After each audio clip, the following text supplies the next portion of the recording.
Hi, my name is Sean Ennist, and I run the operating rooms here at Premier Bone and Joint Centers. My name is Dr. Dave Krecka. I'm one of the anesthesiologists at Premier Bone and Joint Centers.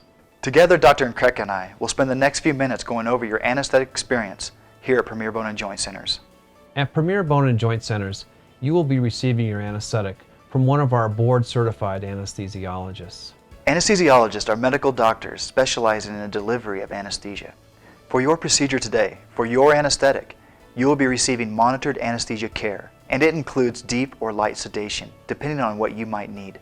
Prior to going back for your surgery, your anesthesiologist will be reviewing your medical history. They'll probably want to know if you have any problems with your heart or your lungs. They'll also be asking you about your airway. More specifically, if you have anything loose in your mouth, such as loose teeth, dentures, or retainers.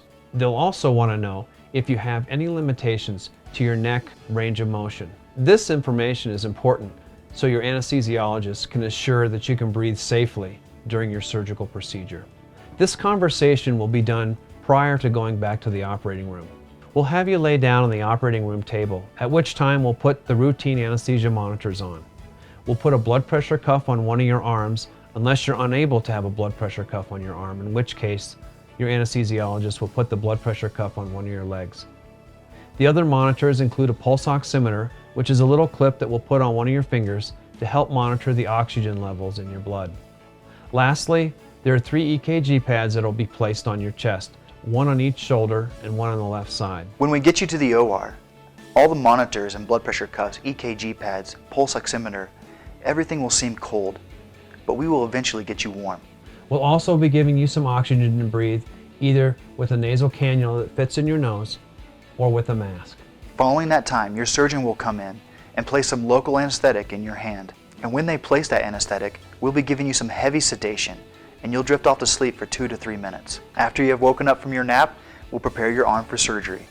We'll wash off your arm with some soap, and we'll be covering the area with some drapes. You will be under a blue tent from the drapes that we put up on the IV poles. We will, however, be giving you oxygen for your comfort. Prior to your surgery, the surgeon and their assistant will be wrapping your arm with a tight bandage, followed by inflating a tourniquet on the upper portion of the arm. The tourniquet will probably be the most uncomfortable part of the procedure. Fortunately, the tourniquet will only be up for about 10 to 12 minutes. At the end of your surgery, the tourniquet will be deflated and the incision will be closed. You may or may not require a splint as well. When your surgery is complete, we'll then take you to the recovery room in a recliner. At that time, we'll give you something to eat and drink. We'll let the person giving you a ride join you as well, and shortly thereafter, we'll let you go home. I hope that this information has been helpful for you. Please don't hesitate to contact us if you have any further questions.